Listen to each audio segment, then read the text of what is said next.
Good afternoon, everyone. We'll get started in just a minute or two, just waiting for folks to join.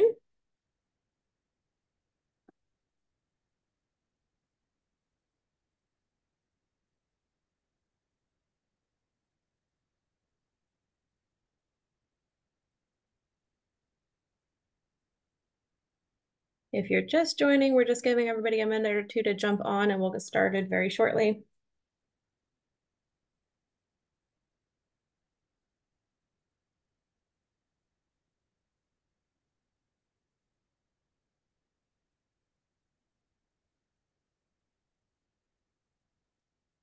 Okay. All right, looks like that slowed down. So we'll go ahead and get started while folks still are joining.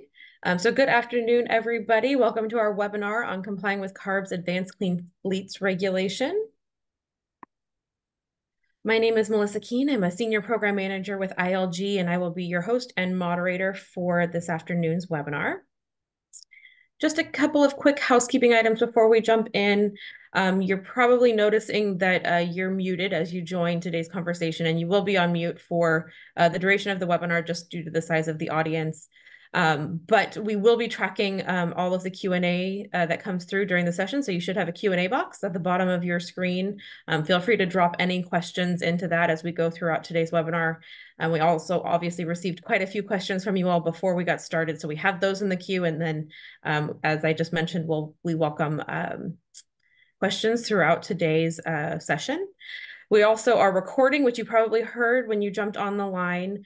So we will be sharing the materials from today's session as well as that recording within the next few days. Here's a quick overview of today's session.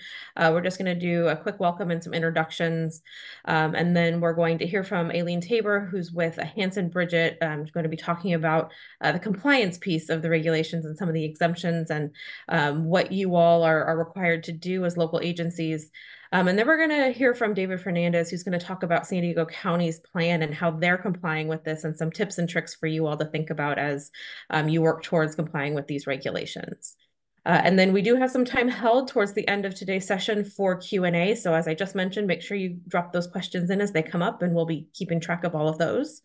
And then we will wrap up and adjourn by 2:30.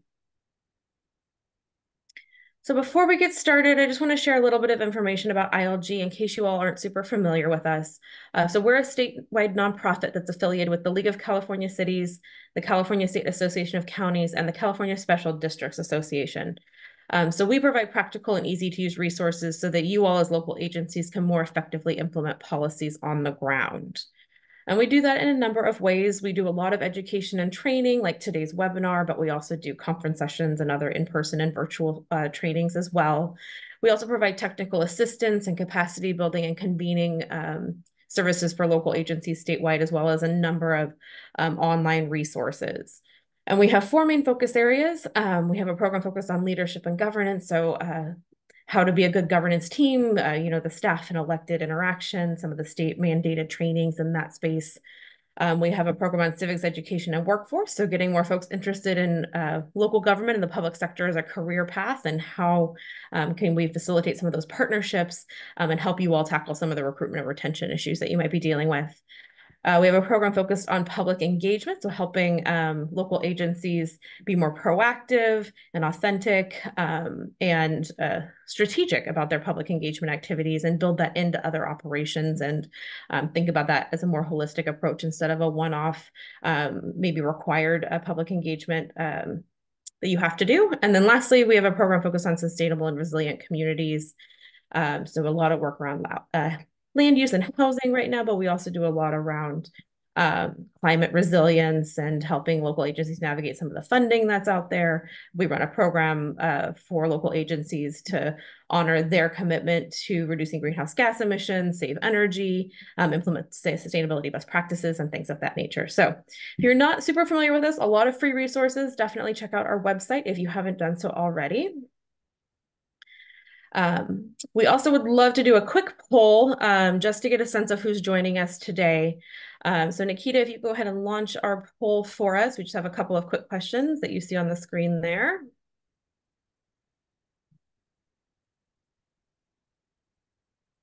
Okay, so hopefully you all just saw that pop up.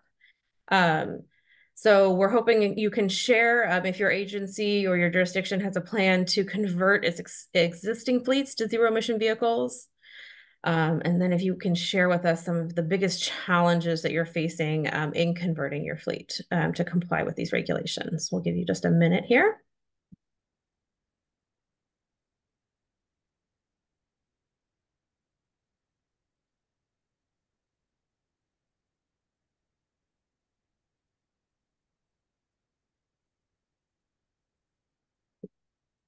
A little over half of you have responded, so we'll just give this a few more seconds.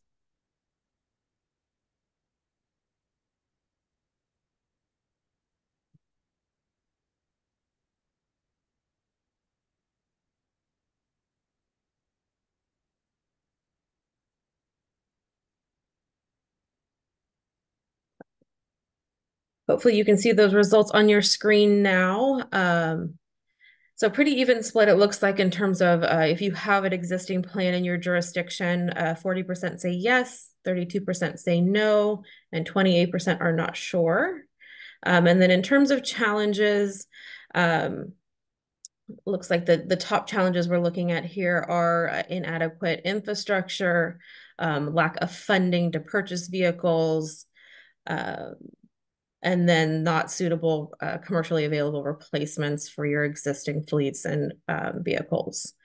And then you see a little bit of other challenges there. So thank you so much for sharing this. Just to help, definitely helps our speakers frame their conversations and their presentations today.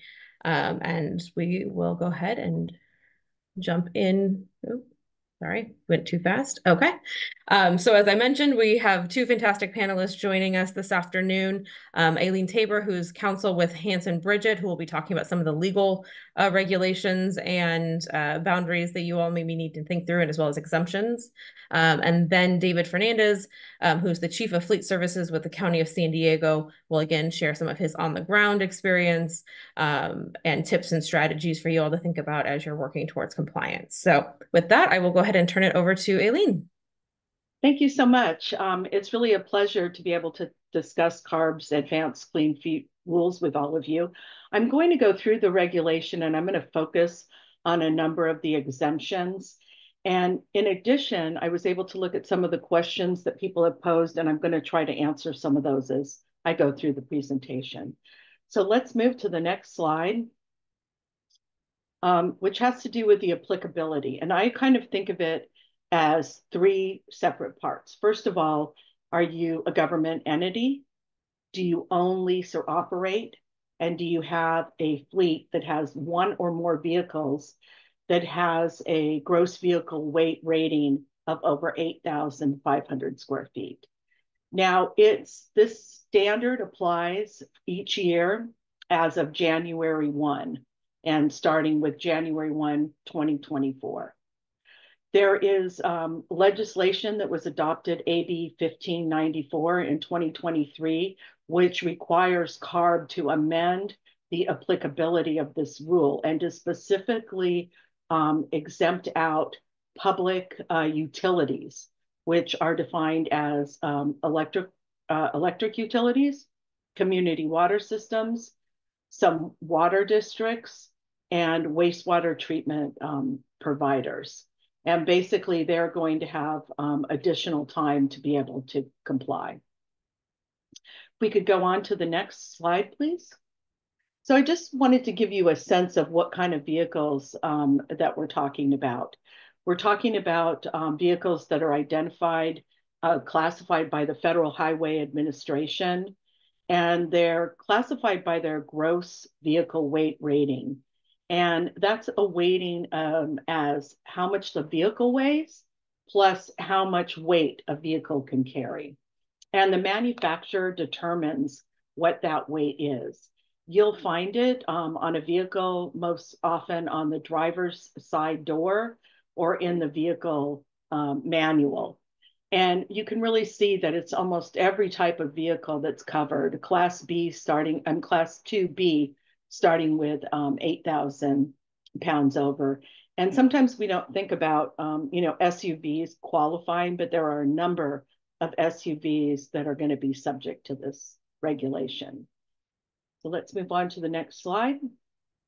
And the first of the exemptions are the vehicles that are just absolutely exempt. They don't count towards whether or not you have a fleet that is subject to the regulation. And I wanted to just go over a few of those. One of them is the dedicated snow removal vehicle. This is one that has a permanently affixed snow removal equipment on it. So it's not a intermittently used snow vehicle. Then there are two engine vehicles, and these are vehicles where there's one engine that provides the primary source of momentum, and then there's an auxiliary engine that's operating some other aspect of the vehicle equipment that's on it. And then emergency vehicles, I know we had a number of questions about emergency vehicles, and these are specifically defined by Vehicle Code Section 165, and they're primarily publicly owned vehicles. We had a question about whether or not this would include heavy duty equipment that's used by public works, for example, in responding to flood and sewer overflow. So if the vehicle is not specifically identified in the vehicle code, you can get a vehicle permit that's been issued by the Commissioner of the California Highway Patrol. And there's also some other exemptions that we're going to talk about that those vehicles might be able to comply with. So if we can move on to the next slide. This is really the heart of the regulation, and it's really pretty straightforward. By January 1, 2024, 50% of the total vehicle purchases need to be zero emission vehicles. And then there's the requirement for 100% of purchases. So this doesn't mean that you have to retire or replace any vehicles. This only addresses new purchases. Now, this is pretty straightforward, but it only occupies a very small part of the entire regulation. And most of the regulation addresses exceptions and extensions of time. One of the things to remember is that you're going to need to have a good idea about how many vehicles that you're going to be purchasing each year, so you know which of those vehicle purchases are going to need to be zero emission vehicles. There also is another exemption. It's called or I shouldn't say exemption, method of compliance, which is the ZEV milestone option. It's specifically called out and explained in the high priority and federal fleets ZEV milestone mandate. It is temporary until January 1, 2030, and it's a permanent choice. If you decide to go this option, there's no going backwards to complying with this part of the rule. So let's move on to the next one. And what qualifies as a purchase? There's actually a section in the rule that deals with this. Obviously, if you have a contract for an immediate delivery and you have paid for the vehicle, it's either fully funded or paid for, then that would qualify as a purchase. If you have a lease agreement that is longer than a year, then that would comply. I mean, it would be subject to a purchase requirement. If you contract for a conversion, you have to have a specific work date when that work is going to be completed, along with the fact that it has to be paid. Now, there are some important exceptions, and that has to do with, for example, if you use incentive funds. So let's say you use Carl Moyer money to purchase a truck. You can use that purchase of that vehicle towards counting to your 50% mandate. But there are some that you cannot. For example, the statewide Volkswagen mitigation program. There's a list actually on CARB's website that tells you which programs can be used to qualify. So which vehicles you purchase with incentive funds. And we also had a question about what other kinds of funding resources are available.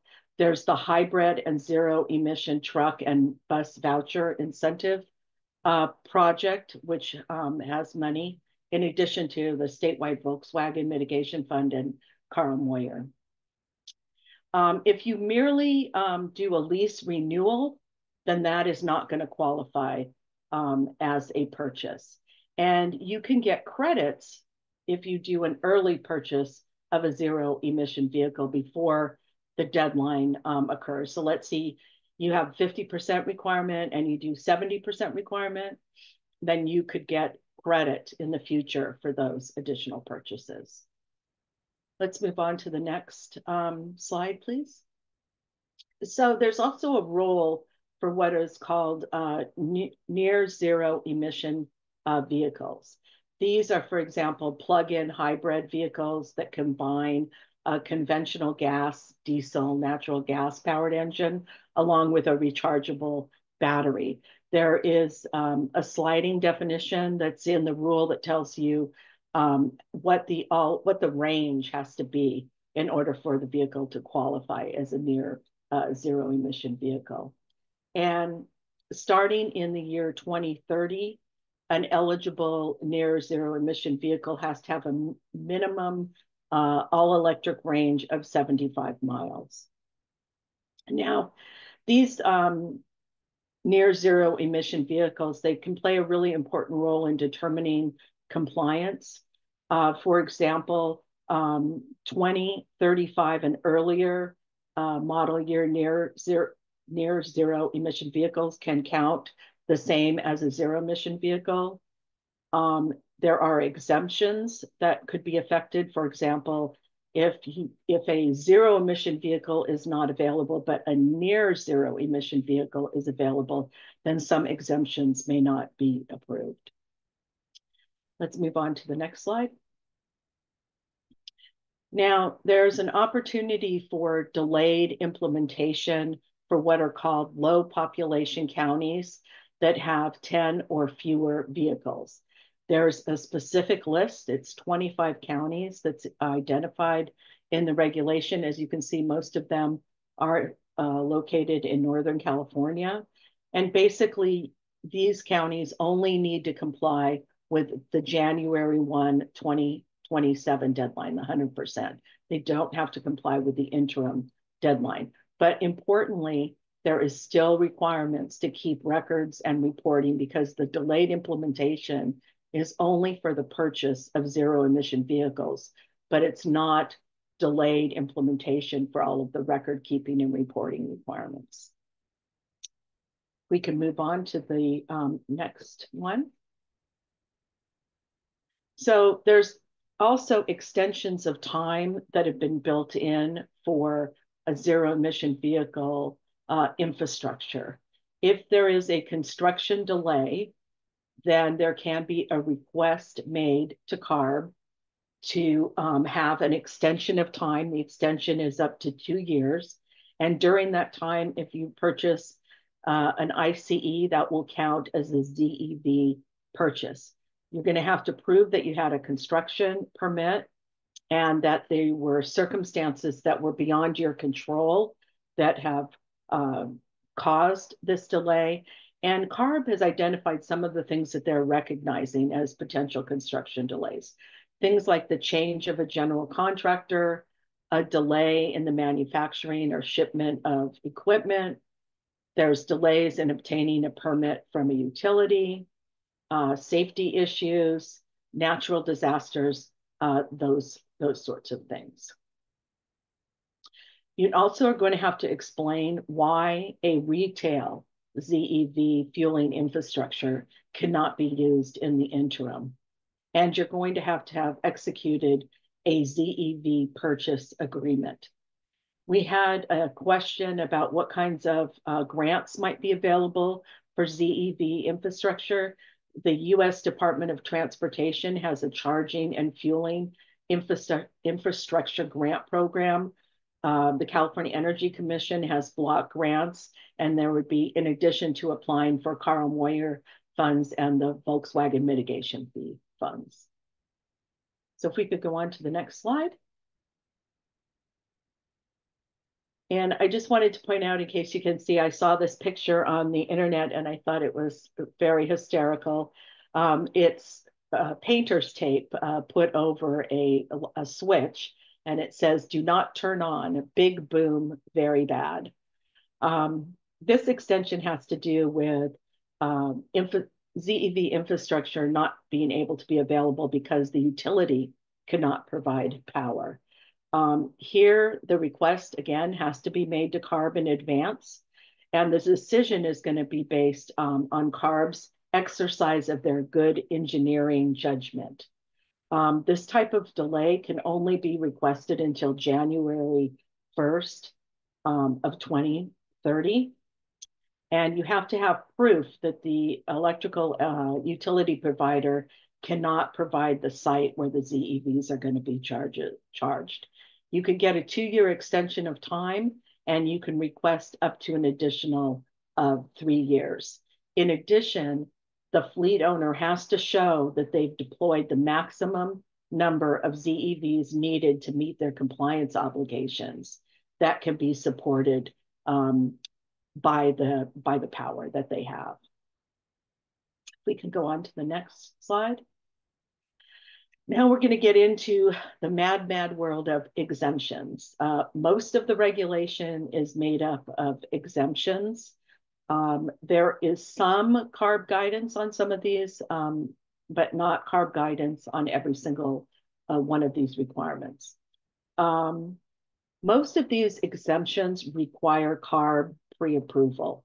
And CARB in the regulation has committed to a 45-day response time. But if you need to get an exemption before that, I wouldn't rely on that 45 days, because there could be a lot of exemptions that CARB could be processing. Under these exemptions, you're permitted to purchase an ICE engine instead of a ZEV. The vehicle that you purchase has to have, if it's a used vehicle, it has to have a 2010 or later model year. If it's a new vehicle, then it has to be the most current model year. These ICE engines are going to count as part of the fleet, and every exemption has its own very unique record keeping and reporting requirement that you'll need to be submitting information to CARB. So now I'm going to go through each one of the exemptions so you're aware of what those exemptions are. If we could move on to the next slide. So there is an exemption category for backup vehicles. This is an annual designation that the government makes. You designate it during the reporting period. You don't have to get pre-approval for that. This is a vehicle that is operated infrequently, less than 1,000 miles a year. You're going to have to submit information about odometer readings. And if the vehicle goes over 1,000 miles, then it has to be removed from the fleet. If the purchase requirements are not met. In addition, it does not include yard tractors. The next one is the daily usage exemption. This is one where you have to make the request for CARB. You have to submit information on the last month of showing what your daily usage was of that vehicle. Your fleet has to be in compliance with the regulation, and you already have to have at least 10% of your vehicles being zero-emission vehicles or near zero-emission vehicles. This exemption doesn't apply when there's a vehicle configuration that is available as, for example, a fuel cell electric vehicle or a near zero emission vehicle or a battery electric vehicle. And this is also when there are this also applies when there are circumstances that are beyond your control that you can't achieve and purchase a zero or near zero emission vehicle. Let's go on to the next exemption. This is the ZEV purchase exemption. This is the pathway for compliance when you have a truck where there's no electric vehicle option that's available. This, again, is a request that has to be made to CARB. You're going to have to prove to CARB that there's no configuration that's available as a zero emission vehicle or a near zero emission vehicle. Now, CARB has committed to having a ZEV purchase exemption list. And if you are thinking that a vehicle configuration is not going to be available, then it would be really worth your time to provide that information to CARB well in advance so that it can be on the list. Otherwise, you're going to have to submit documentation from at least 2 manufacturers showing that the vehicle isn't available every time you request an exemption. Now, CARB will consider a ZEV, will consider that a ZEV is available if a manufacturer has certified a powertrain for it, if there's a model year that's going to be available in 18 months, and there's a configuration that's available that's not solely for demonstration test or experimental purposes. And then in those particular cases, you can purchase a new ICE vehicle instead of a zero emission vehicle. Then there's the mutual aid assistance exemption. This is one that, again, you're going to have to request in advance from CARB. You will be permitted to purchase a ICE engine instead of a zero emission vehicle, but the purchases of the ICEs for this purpose cannot exceed more than 25% of the total number of vehicles in your fleet. You're going to have to keep copies of the mutual aid agreement, dispatch records, contracts that identify which vehicles are being used, and odometer readings during the emergency. You're also going to have to be in the process of having zero emission vehicles as part of your fleet, 25% by January 1st, 2032, 50% by January 1st, 2035, and then 75% thereafter in order to qualify for this exemption. We can move on to the next slide. Now we have the intermittent snow removal vehicles. So these are not the vehicles that are in permanent use for snow removal. These are ones that are equipped with equipment, but are not used all the time. They have other uses. They can be exempt from a ZEV purchase requirement until January 1st, 2030. And you're going to have to request this designation from CARB in advance. Then we get to the non-repairable vehicles. This again is another request that has to be made to CARB as soon as you become aware that one of your vehicles has been involved, for example, in an accident, and it cannot be repaired. In that particular case, you're going to need to produce a police report for CARB. And you're going to need to purchase an ICE of the same configuration, and you're going to have 180 days to do that. If we can move on to the next slide. Now, I'm going to get to the part that is probably the most complicated part of the regulation, and that's hiring entities. So if a public entity hires another public entity or hires a fleet, a private fleet that is subject to the high priority or fleet or federal fleet regulation, then this provision is going to apply. And what this provision is going to require is that the public entity doing the hiring has to verify that the fleet it's hiring is in compliance. It will have to provide a very specific disclosure language in the contract. And then there's going to be record keeping that is required. And there's 2 different types of hiring entities that CARB has identified.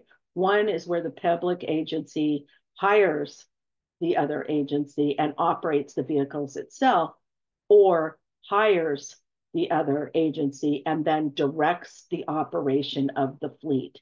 And you can imagine that directing is probably the most complex part. And according to CARB, it's going to depend on the level of control. CARB doesn't have any specific guidelines on this yet, although they have said several times that they're considering providing that kind of information. And just so you know, when you have a private fleet, the only private fleets are ones that are going to be making over $50 million in revenue and have greater than 50 vehicles in their fleet.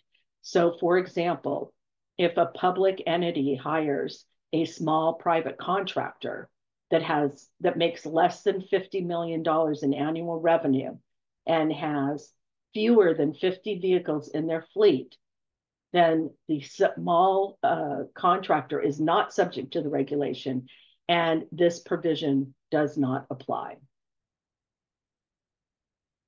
If we could go on to the next slide, please. And I thought I would try to give some examples to you of what directing operations are. So let's say that a city enters into a contract to provide and operate vehicles that are going to provide residents with a local rideshare, so like a shuttle program. There are no set routes because it provides individual rides. Someone calls up just like a Lyft and says, I need to go to this particular location. The contract specifies the boundary of the service area, but nothing else. So the operation is operated solely by the contractor. This is probably not going to be sufficient to consider that the city is directing the operation. But let's say that the city is doing the dispatching. So the people who want the rides are contacting the city is contacting the driver, then that may be sufficient to be considered to be directing an operation. Another example is a city entering into a contract for landscaping services. So the city specifies which parks need to be maintained, but it provides no other direction. It's up to the company. Then that's probably not sufficient to be able to be considered directing the operation. Another example is that a city enters into a contract for road construction, but in this particular scenario, the city is the project manager. So they're supervising the day-to-day operations of a private business. And again, it's a private business that is making more than 50 million in revenue and has more than the required number of vehicles. Then in that particular case, it could be considered that the city is directing the operation of that private entity. And in the last scenario, let's say a city contracts with a delivery service to deliver packages like a UPS. So there's no specific route that's specified. There's no dispatching by the city. And therefore, it probably wouldn't be considered directing the operation. And in addition, even though a UPS, for example, is considered a high priority fleet because they're going to be over those requirements, but the city has no control in that particular situation. Let's move on to the next slide, please. If you're focusing only on the purchasing requirements, record keeping and reporting may not seem to be a daunting task. But when you start adding in all the exemptions that you may be wanting or the extensions of time, then it really is much more complicated than you first would think. Let's go on to the next slide, please. Now, the record keeping is pretty extensive. I've given you some examples of the kind of information that's required for each vehicle. You're going to have those purchase and lease contracts, emergency operation information, origin and destination information for cargo, driver payment information, odometer readings, all changes to the fleet. You're required by the rule to have a designated contact person, and it really is a good idea to have one person or persons that are in charge of collecting all this information. One reason is that all the information has to be made available to CARB within 72 hours of any request. And all of this information has to be kept for 5 years because 5 years is the outside time frame when CARB could take enforcement action on against the city or other government entity. You're also going to have to take photos of new vehicles um, and collect changes. This is really important to the fleet during the entire year, and I'll get to why that's important in the next thing. So let's move on to the next slide, please. So after you've collected all this information, you're going to have to be submitting it online. And there's a specific CARB address information where that information gets submitted. The initial compliance deadline was April 1st, 2024, and that was for your fleet composition as of January 1st. If you didn't make this deadline, I would do everything I could to get that information submitted to CARB as soon as possible. This annual reporting requirement is going to exist until 2045. The reason for that is by about that time, almost 100% of the sales are supposed to be zero emission vehicles. And then if you recall, I was saying you've got to keep track of all those changes to your fleet. And the reason is you only have 30 days to report those changes. And so it's really important to be able to comply with that requirement. Once a local jurisdiction has complied, submitted all the information, then they'll receive from CARB a certificate of reported compliance. They'll also be issued a CARB ID number, and then they'll be listed on the CARB website as one of the compliant fleets. So if we could go to the next slide.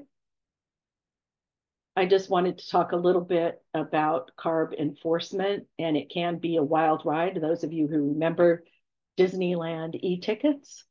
One of the important things to remember is that CARB regulations are all based on strict liability.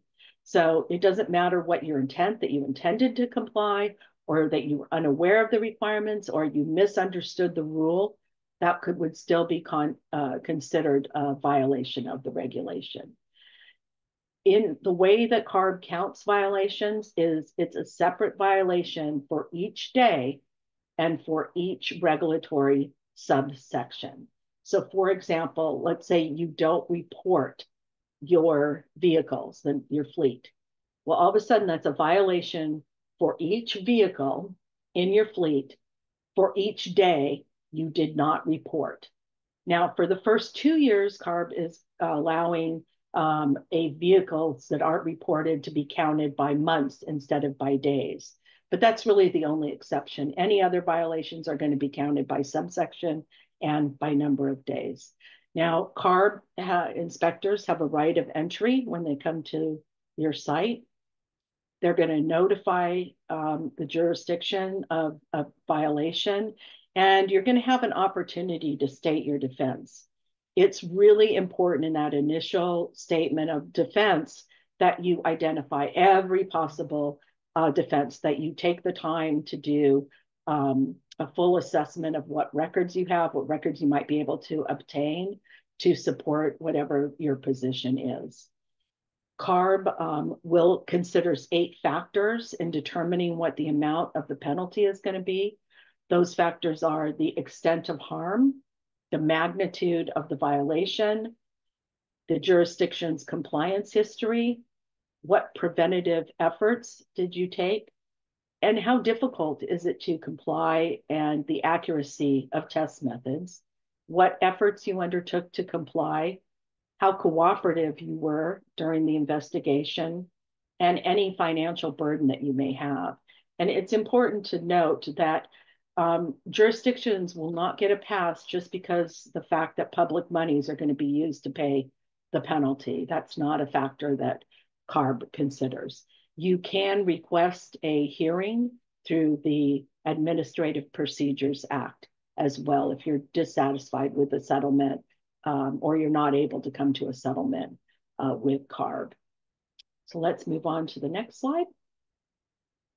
And these are really kind of the last points that I wanted to leave you with. it's going to be really important to coordinate your infrastructure planning with the ZEV purchase requirements and to keep track of when those purchase requirements need to be made. The second thing is someone is going to have to become an expert on the constantly evolving ZEV availability, because whenever you go to purchase a vehicle, if it doesn't necessarily appear that a ZEV is available, someone's going to have to do the research to determine whether or not that's really true, or whether there are other options like a battery electric vehicle. And third, the designation of a record keeping and keeping that process. Remember, if you don't have records to support what you did, then it's as if it did not exist, and CARB will not take it into consideration. So that concludes my presentation. Thank you so much for the opportunity to discuss this regulation with you. Thank you so much, Aileen. And I have seen quite a few questions coming in, and we will get to those as soon as we get through David's presentation, but I want to let him kind of ground this in some of the work that San Diego County is doing, and then we'll get to the Q&A.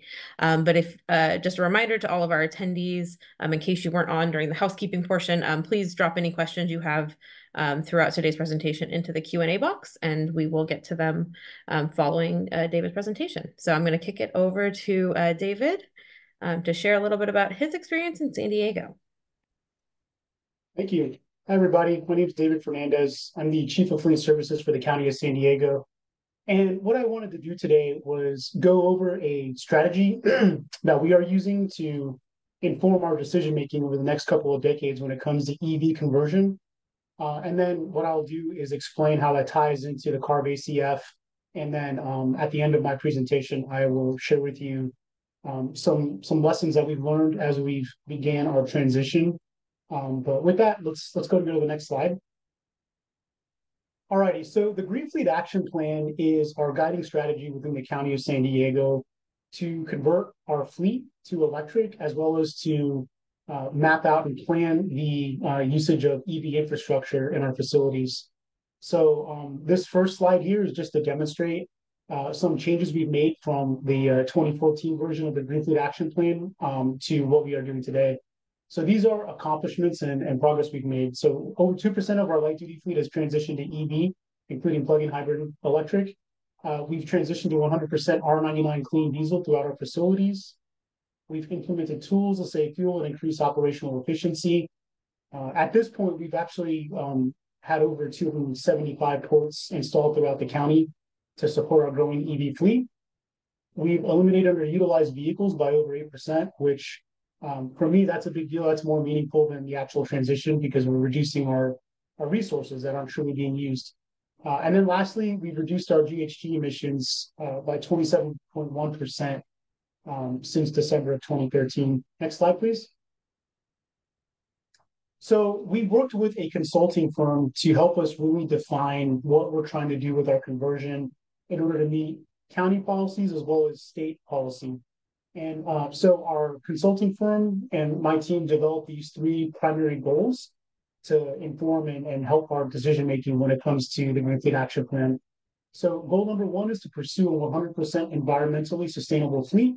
And for my departments in general, what that really means is by accelerating the adoption of the easiest part of our fleet, which is light-duty standard vehicles. Goal number two is to provide a county fleet that maintains high reliability for users and the public.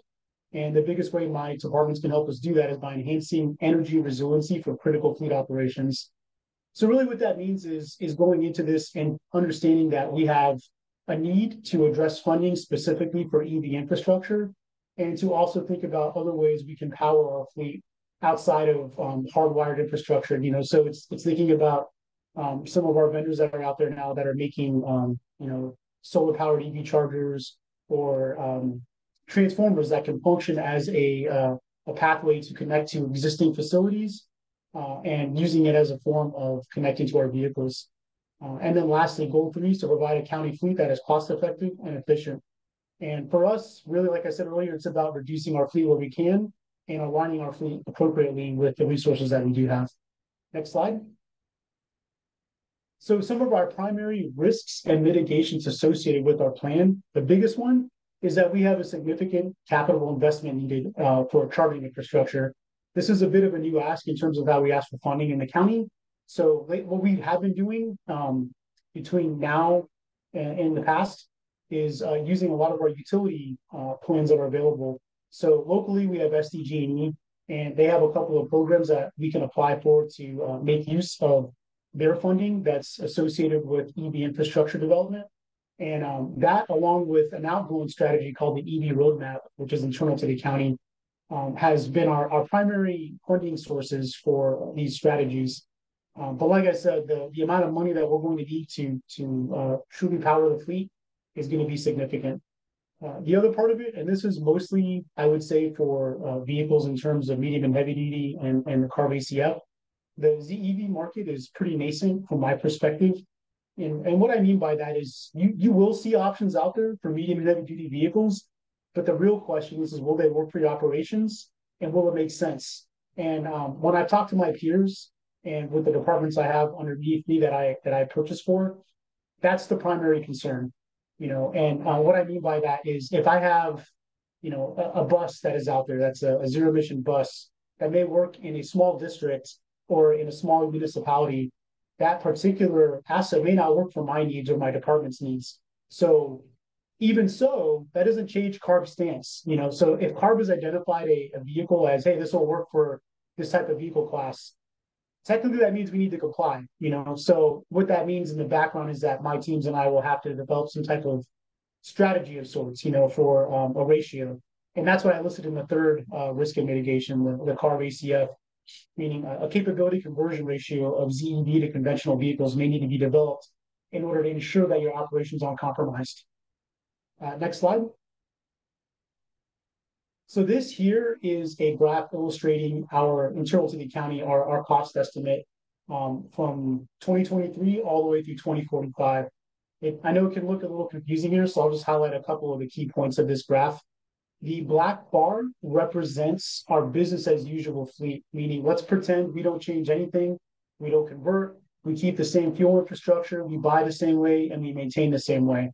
The black bar represents that mindset.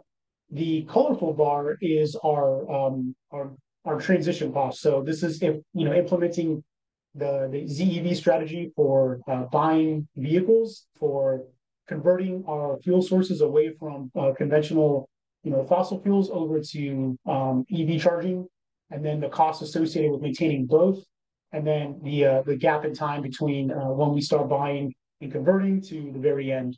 So the first two dotted lines I want to point out to you is the ones that intersect right in between 23 and 2034.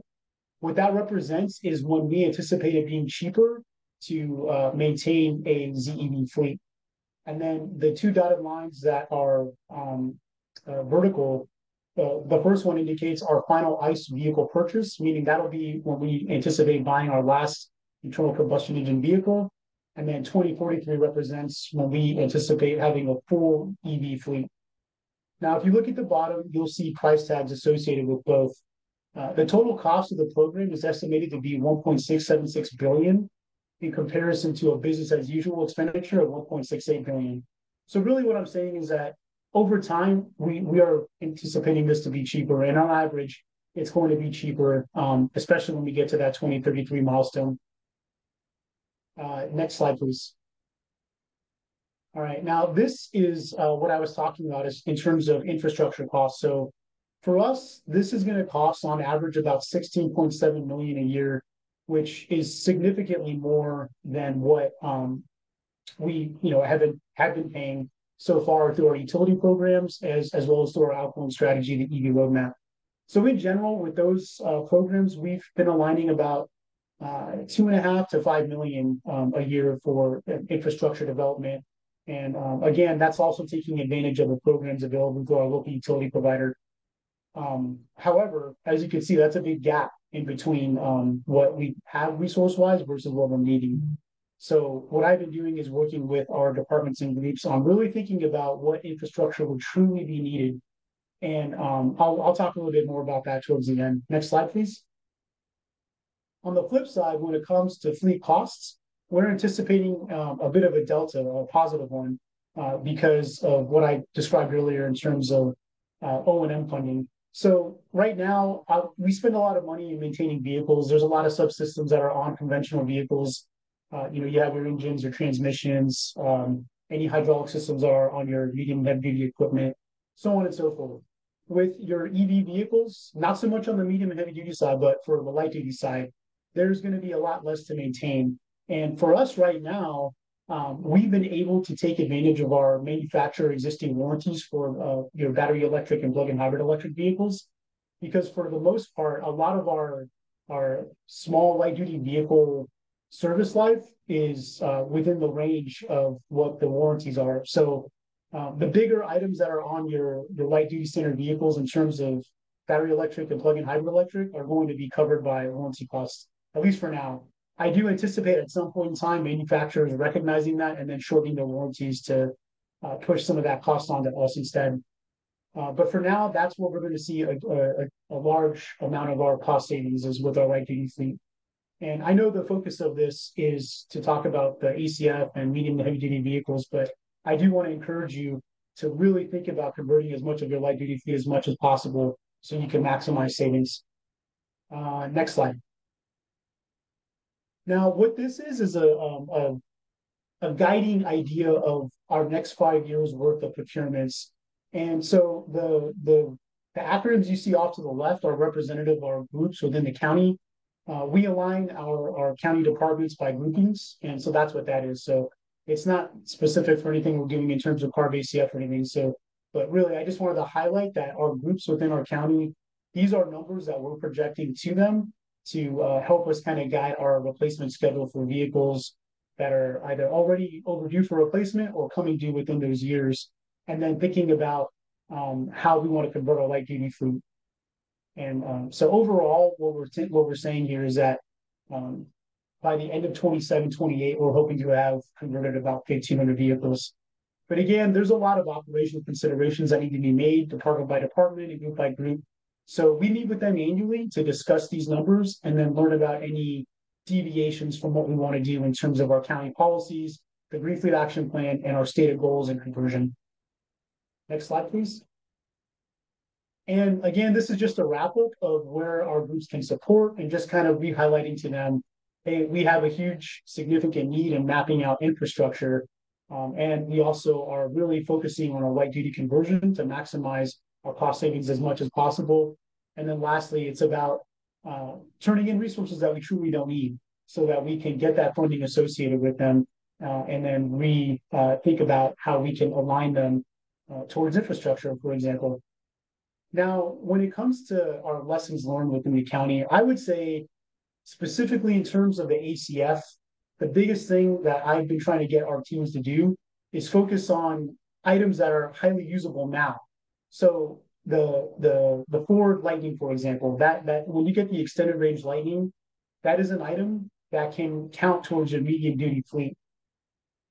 And so my teams that have a blue collar background, such as my public works, my ag weights and measurement departments, parks and recreation, the sheriff's department, these are ways that we can think about maximizing that truck in a way that will benefit the numbers moving forward between now and the gap years to leading up to 2027 so that you can comply with CARB's ACF and then also think about how you can extend your ability to purchase conventional vehicles within that time frame. So earlier you heard my counterpart Aline talk about the ACF and within 25, 26, and 27, 50% of your total procurements, if you're doing the procurement route, need to be of the zero emission variety. Now, if you're buying something that's easily usable, such as the Ford Lightning, you can comply with the ACF through that, and then also set yourself up to continue to buy your actual need through conventional means between now and 2027. But make note though, once 2027 hits, you're not going to have that flexibility anymore. So I would encourage you to take advantage of items like the Lightning to meet some of your medium duty needs as much as possible between now and then. And then the next part is about infrastructure. So you heard me say earlier, a big part of our strategy is getting with our departments and groups to really hone in on the idea that we need significant infrastructure investment. in order to maximize our strategies moving forward. Because of the dollar ask, what I've been doing in the background is working with our teams to really understand what would be meaningful out the gate to get buy-in with conversion to EV, and then also to make sure that in every corner of our county, we have EV infrastructure available. So there's two things that we've done. The first one is we partner with ChargePoint, and we established a contract with them so that we can take advantage of their existing infrastructure throughout the county. So you heard me say earlier that right now we have almost 300 charging ports available for our county end users that we either own directly or that we own through our utility programs. In addition to that, the ChargePoint contract that I just described gives us access to an additional 2,400 chargers that our county drivers can take advantage of throughout the county. So this is a good stopgap as we continue to invest and develop infrastructure. Now, in terms of medium and heavy duty vehicles, I would say that a good strategy to begin with is to think about if you have your own fueling infrastructure in your municipality or whatever agency you may have, to think about using and developing infrastructure at those locations, specifically direct current fast charging.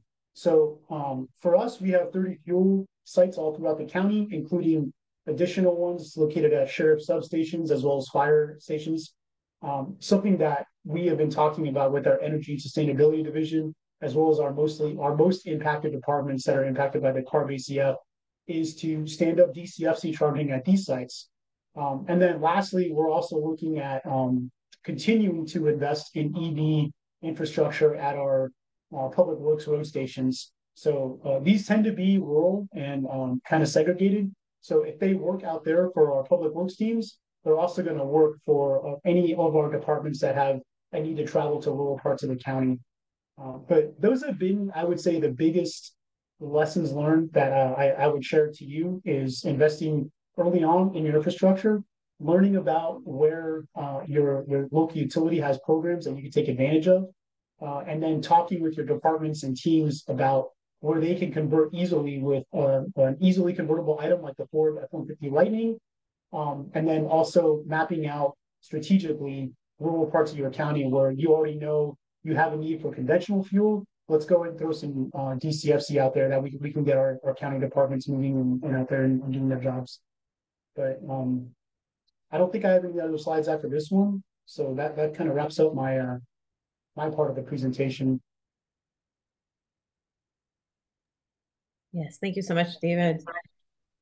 And Aileen, I'll invite you to come back on camera too, and we can work through some of these questions that I've seen coming in. David, I do want to hit on something that you just said in terms of your recommendations, and hoping you might be able to share a little bit more.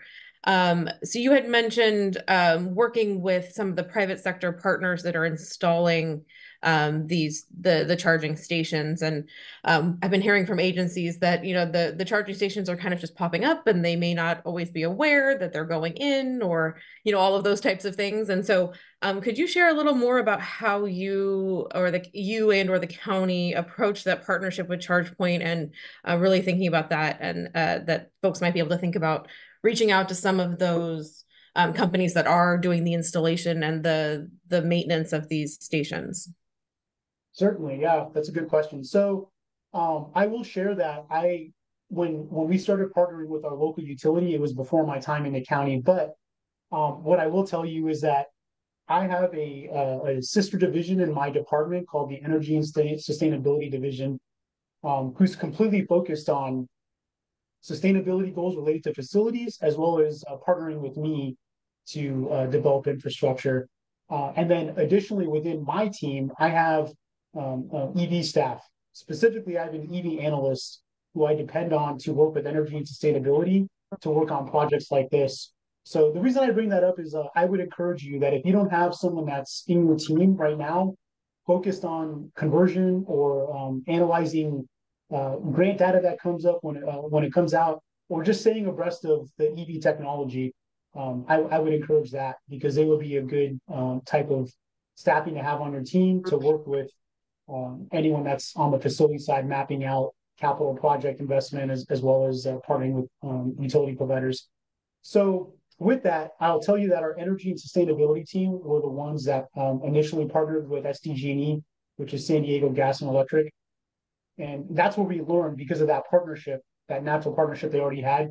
When the program started coming out with, hey, we're going to have opportunities for you to partner with us to take advantage of funding that we get allocated to us to support the development and investment of EV infrastructure.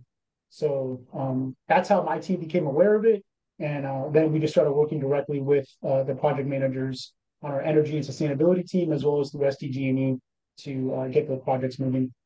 And then just a little caveat with that, we also like to advertise to our departments and our groups within the county our infrastructure as it develops. So we have an insight page within our county where we consistently update information so that any county employee at any given time knows what they have available to them in terms of infrastructure, the charge point contract I described, and then any changes coming soon.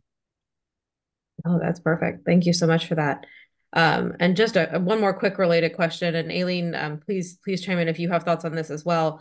But obviously, different agencies in different part of the state are going to be represented by different IOUs. So obviously, David, you can speak to SDG&E. But any recommendations on where to start those conversations with the IOUs? Are there certain departments that might be more helpful within the utilities, or just any thoughts on how to begin that conversation if they aren't already happening for the folks on the line? Aline, did you want to go first or want me to jump in? No, you go ahead. Okay, yeah. So I would say that I can't speak for every utility out there, so it might be a little bit different from one county or city to the next. But SDG&E, they once we had our project established, we were given a POC to work with from there. But in general, I would say that the customer support line is just about as good of any place to start if you're starting from the ground up. And if you go to some of their websites, they'll list out like some of the programs funding they have for this kind of infrastructure development. So for SDG&E at the time, they had their programs listed on their main page for their programs that are coming up for available funding. So it was just a matter of clicking on there and learning about the different projects they had. So the two that we most took advantage of was Power Your Drive for fleet and Power Your Drive for work. And the funding is a little bit different for both, but in general, it's essentially the project is what dictates how much funding you get. So for us, we wanted to have control from the switch moving forward when we talk about projects. So everything before that is owned and operated by SDG&E for X amount of time. And because of that, 80% of the project was funded by SDG&E, and then the remaining 20% of it was on us at the county. And then you heard me describe earlier our outgoing EV roadmap strategy. That money that was aligned with that particular strategy was used to pay for the remainder 20%. And then there's other projects where you can have more to pay, almost 100%, but then you have less ability to have any impact on how the project goes or timelines or things like that. Perfect. Aileen, anything to add in terms of working with the IOUs? The only thing I would say is that I know LADWP has a specific section that addresses this issue. Okay. So if you're starting from scratch, it sounds like even just checking out websites, finding customer service lines would be a good place to start and kind of working your way through there. I know that you've both kind of addressed this, and obviously as a connection, the IOUs can be a good funding source for this too. But Aileen, I'm wondering if you can just reiterate some of the funding sources that you mentioned, and we'll take notes on that too, and make sure to send out those links as we can in the follow-up email. But Aileen, if you wouldn't mind just kind of running through some of those funding sources again, I think that's a big question for folks on the line. Sure. So there's Carl Moyer, which is a grant program. There is Department of Transportation funding that's available, California Energy Commission funding that's available, in addition to the Volkswagen mitigation fee, which is another grant program. Perfect. David, any that you would add to that list that Aileen didn't just mention? No, I think she covered all of it. Okay, perfect. Thank you. And as I just mentioned, we'll make sure to do some Googling and help you guys find those direct links as well, and expect those in the follow-up note that we send out with the rest of the materials. Um, okay, so we've got quite a few questions on some of the tracking and some of the exemptions. So Aileen, you talked a lot about the need for tracking and to kind of be proactive in that space. Is there any particular way that data needs to be tracked or any particular programs? Is this just a giant Excel spreadsheet that folks are using? Anything that you can share in terms of how data is being tracked or how it should be tracked? Sure. So it all has to be able to be electronically uploaded. Other than that, there really is no specific requirement on what that format looks like. However, there's a lot of pieces of paper that have to be tracked. So I think if somebody is suggesting doing an Excel spreadsheet that could track all those individual pieces of paper, because think about it, you've got to be able to have the odometer readings of every single vehicle. You've got to have and they've got to be tracked by VIN number, by model, by weight. Um, so it can get pretty complex in terms of doing that. And my suggestion would be to have, like have one person or one entity that's responsible for that, having a summary sheet of all that information, because if CARB comes to visit you, they're going to want to be able to know what the answers are, and then you can follow up with specific information to them later on. Perfect. David, any tips or tricks on how you all are doing it? Do you have as long as it's not proprietary, any tracking systems you guys are using at the county? Yeah, so we have our own fleet management information system, just like most fleets have. We rely on that a lot to do basically all functions when it comes to fleet, including this stuff when it comes to reporting. And then also, like I said earlier, I have an EV analyst that uses his own reporting tools and stuff like that to keep track of all this information. And then we report, annually as described. And then I think Aline said it, but something else in case it wasn't covered is when you are converting, you need to have live reporting going on as well. So, for example, if I have an outgoing vehicle that I just recently converted to EV, that month I have to report that happened and the details associated with it. So please make sure you're doing that too. Definitely. Um, and on a related note, there was also a question around the cost forecasting that you're doing, David, and how you're tracking that. Is again, do you have a software that's helping you do that? Is that just your team doing those projections? Any tips you can share with how you're getting to those and how you're tracking? Yeah, so every year we meet with our client departments and we have 5-year forecast meetings specific to their vehicle and equipment procurements. So leading up to that, we provide all of our departments with data related to their fleet, including where we see EV transition happening fiscal year by fiscal year.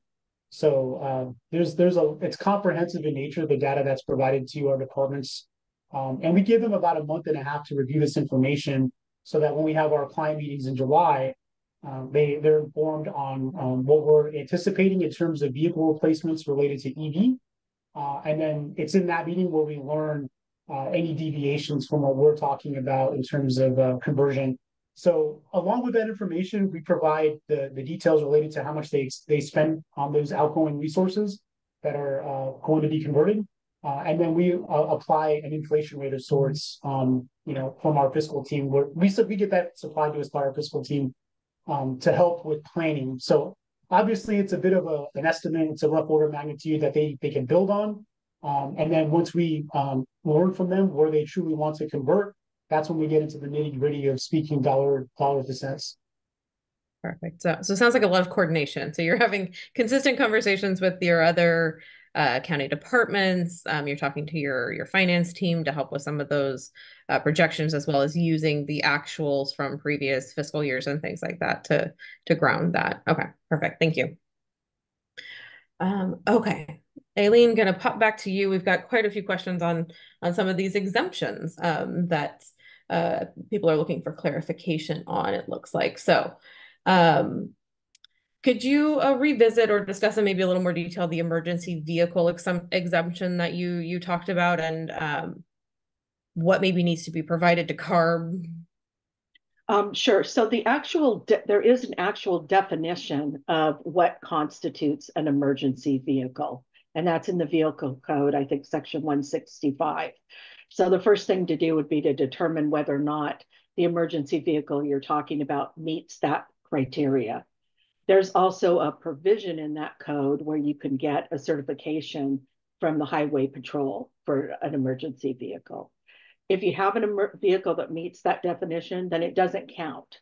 It's, that vehicle is completely exempt from the purchase requirement. Now, if you can't fit in the emergency vehicle classification, that vehicle may be able to fit in one of the other exemptions that are available. For example, if you don't use the vehicle very much, it could maybe meet the backup vehicle definition, or if it's part of a mutual aid, it could meet that definition, those kinds of things. So double check with the definitions would be step one, it sounds like. And then any thoughts on the reporting to CARB or the ask of CARB? It sounds like there may be some questions just surrounding that in general. So what I heard from you is do it as soon as possible, right? Right. So whatever that ask might be, try to get that information over to CARB, because they're going to get bogged down with requests, and can probably take quite a while for them to work through all of those. But anything else that you maybe want to share in terms of asking for exemptions, whether it's for the emergency vehicles or just kind of in general? Sure. So first of all, there are a few exceptions that you don't have to ask permission before you do it. Mm-hmm. So one of them happens to be that list of the vehicles that I had that were completely exempt. And Right. then there's the designation of certain vehicles that you can do. Other than that, getting those exemptions in as soon as possible, because even though CARB has said in the regulation they're going to, provide it to us 45 days in advance, I think you need to do it as soon as possible, in particular where there's situations where there's not a powertrain configuration available. You're going to want to get that information because you're going to want that vehicle to be ended up on a list. Mm-hmm. In fact, it might even be good to get with other jurisdictions and to be able to provide that information to CARB so that, a certain type of powertrain could be on CARB's list and you wouldn't have to keep providing that information every time. Right. Yeah. Yeah, the another level of coordination, but that would make a lot of sense to me if you have neighboring jurisdictions that might be struggling with the same procurement issues. Thinking about having those conversations, talk to your colleagues, talk to your peers, and maybe get some of their thoughts as well.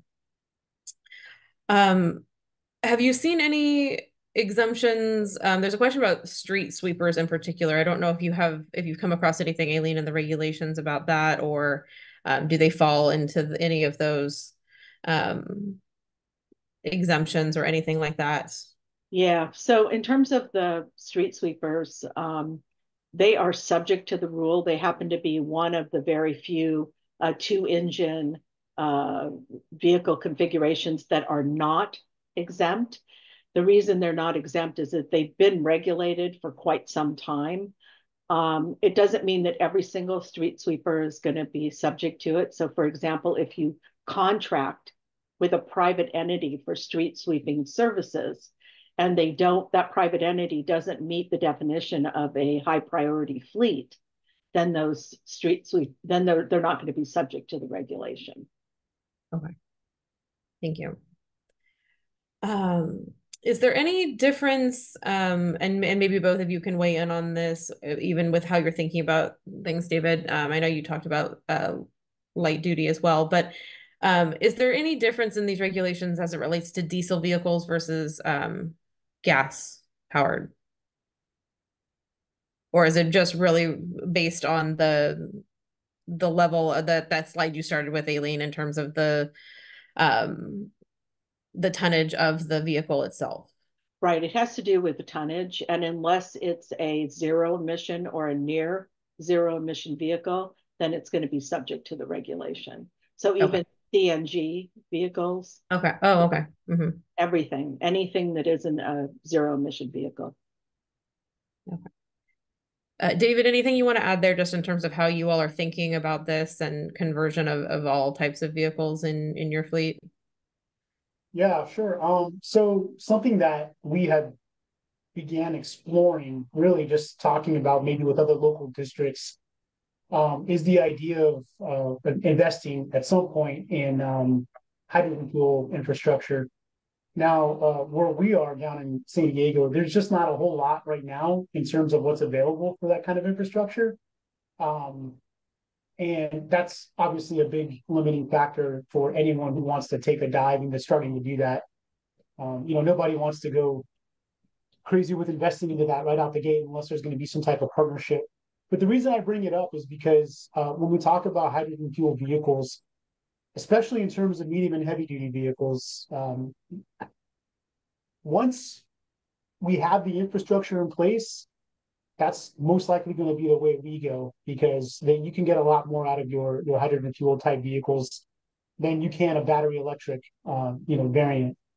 So just think about in terms of what we do now with our conventional vehicles, as far as the amount of time you have for usage, you're going to get similar amounts of time of usage out of a hydrogen fuel vehicle in comparison to a battery electric vehicle that's available now. And that's meaningful for a lot of my teams. And that's something I'm trying to look into with, like I said, some of our other local districts and partners. So for those on the call, if you have the opportunity to take part in your local Clean Cities Coalition, I would encourage that because then that's where you can network with other agencies and people like me to begin conversations like that, where maybe you all can partner together on how to fund hydrogen fuel infrastructure, not just for your benefit, but for everybody's in that area. So going back to, yeah, some of those partnerships and the networking with your neighboring agencies and just trying to get as creative as possible, right? Thinking about the long-term needs of your agency as well as others. Um, okay, another question for you on the exemption front, Aileen. So you also had a slide that outlined a number of counties that were exempt. And I think if I recall from the slide, it was based on the fact that their fleets were small. But can you talk about a little bit more about the exemption for those counties? Is it every vehicle that they have? Are they exempted from it entirely right now? Just if you could share a little more on that front. Sure. So what they're specifically exempt from is the ZEV purchase requirement, the very first one. So they don't have to meet the 50% requirement, but they are going to have to meet the 100% requirement. So in one sense, while they don't have to be meeting that 50%, they still need to be making progress because they've got to achieve that 100% requirement. And in addition, they're not exempt from the record keeping provisions. And while the record keeping is going to be far less, they're still going to have to report their fleets and what the composition of those fleets are. Perfect. Just looking through some of these. Are there any exemptions you could speak to, or just any thoughts in general from either of you around agencies that are in high fire zones, and thinking about that in terms of the impact on perhaps increased fire risk or anything like that? Does the regulation speak to anything around that, Aileen, or just any thoughts from agencies you've talked to? So there is an exemption for the emergency vehicles, and that does include support vehicles in that vehicle code section 165, so they could be exempt there. In addition, the mutual aid provision could come into effect where they have those kind of agreements and they need vehicles that are used for that function. And then there are the backup vehicles and then the vehicles that are less than 1,000 miles a year that are used. So, okay. So it sounds like particularly for, again, for that emergency vehicle component or vehicles that would be used in fire situations that there is. Okay. David, is that something you've run across in terms of Obviously, I used to live in San Diego. I know that there's some areas that are definitely high fire risk. Anything that you all have dealt with in that space? No, not particularly. To my knowledge, I don't have a ton of experience when it comes to what the ACF says about exemptions related to high fire zones. I know Aline, what she was talking about is the nature of the California 165, the CBC, and how that impacts the procurement of those types of vehicles. I will tell you though that what we've been looking into is working with some of our fire subject matter experts in the region to learn more about what we can do to prepare ourselves for any safety concerns when it comes to EVs moving forward. My fleet, I have about 4,500 vehicles in my fleet, and I currently have about almost 200 EVs. I'm expecting that to jump significantly in the next 3 or 4 years. So the more of those I have in my fleet, the more concerned I become with any fire or safety concerns related to them. So I know right now, at least locally, a lot of our fire SMEs are looking into practices in Europe because they've had EV and sustainability goals for decades. And so they're also at the front of any kind of code requirements for facilities when it comes to that as well. So as we learn from our local districts and they learn from their friends over in Europe, I'm sure it'll just be a matter of time before that stuff gets captured in coding for facilities and maintenance practices and stuff like that. Perfect. Thank you. One other question for you, David, in terms of your cost projections. So was that just taking into consideration the actual vehicle costs, or does that also project out the difference between gas or diesel purchases and the electricity to charge? So is that encompassing all of the costs that you anticipate for the vehicles, or is it just the hard costs in terms of the procurement? No, it's the whole comprehensive cost for everything, for maintaining, for fueling, for procuring, for developing infrastructure. So what I projected just now was an executive summary that was developed by a consulting firm. They also developed a very comprehensive and detailed cost study analysis, along with a detailed plan, with each one of those being anywhere between 90 to 150 pages.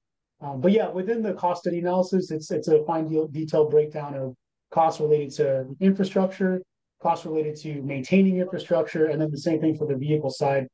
And then it also accounts for the cost differentiation between conventional vehicles now and EVs. But keep in mind, over time, and we're already seeing it, the cost of EVs in comparison to their conventional counterparts is already shrinking. Maybe not so much in the medium and heavy duty front because it's still relatively unexplored. But over time, I anticipate that to change as well. Yeah, definitely. Thank you. We also have a couple questions about leasing. And Aileen, I know you touched on this in terms of when leasing, the definition of leasing and then when that becomes actual procurement. Could you maybe expand on that a little bit or reiterate what some of the boundaries are in terms of leasing versus Sure. actually buying? So a vehicle will qualify as a purchase if it's a lease that's entered into that's longer than a year. So if it's shorter than a year, then it's not going to qualify as a purchase. Okay. And then it also, and if you guys aren't familiar with this, we can skip this question, but there's a question around a bill that's working its way through the legislature right now, AB 637, which it sounds like it's in regards to renting ZEV trucks. Do either of you have any insight into what passage of that bill would mean? If not, we can do some digging on our end and maybe send some links out to folks after this. So it sounds like it might be similar to the exemption that was passed regarding utility vehicles. Okay. So any kind of legislation like that will direct back to CARB to make the change in the regulation. So if that bill passes, CARB will have to change the regulation to reflect whatever the legislature's policy is going to be. Okay. So essentially stay tuned. If it passes, then CARB will have to okay. Yeah. Re-engage a little bit on that. Okay. All right, so we're getting close to time here. I see one more question about compliance schedules and maybe exemptions. So Aileen, I think this was a question during your presentation that you talked about um, compliance schedules for certain types of agencies in terms of water or utilities. Is there anything you can expand on there in terms of what those types of agencies might need to be thinking about now, or what any deadlines that maybe, because obviously the deadlines are already here. So if they're still working that out, what does that mean for those types of agencies? Is there anything you can share? Sure. So it's actually a bill, AB 1594, that was passed in 2023, and it requires that CARB amend the fleet regulations, which they're in the process of doing right now. So these provisions are not in place until CARB approves them and they're published as final regulations. But basically, they're going to deal with purchase requirements for utility specialized vehicles that are at the end of their life, and they're needed to maintain reliable service or to respond to some kind of unforeseeable event, emergency, that kind of thing, wildfire, natural disaster. And the public utilities that are going to be covered by that are going to be electrical utilities, community water systems, water districts, and wastewater treatment providers. Has CARB given any indication of when those regulations might be updated and released? I have not seen any. I've been looking, but I haven't seen anything yet. Okay. So another stay tuned from CARB, it sounds like, but perfect. Well, thank you both so much. I know there was a lot of questions, and there was even more that we didn't get to. So apologies for the attendees on the line if we didn't get to your questions, but I will share contact information here in just a second in case you would like to follow up with us. Um, just a couple of quick things before we jump off. Again, if you're not connected to ILG's network, we share a lot of resources, webinars on a number of different topics. And so if you aren't connected with us, please join our newsletter list or follow our social media channels. And that's a great way to stay on top of some of the trainings and resources that we're putting out related to this, as well as the other programs I talked about at the beginning of the webinar. Also, as I mentioned, the recorded presentation and materials will be shared within the next few days. We will look into getting those links to some of the funding sources that we've been talking about, as well as the slide deck and this recording. So you can reference things back, and you'll have those links hopefully at your fingertips to access some of these funding sources that we know are very needed in this space.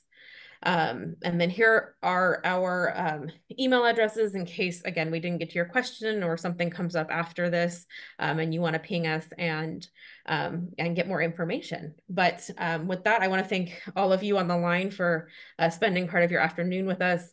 And I want to give a huge thank you to David and Aileen for sharing your expertise in this emerging and ever-changing space with all of our attendees on the line. And then if there's any final thoughts or closing comments, David or Aileen, I will let you take it from here.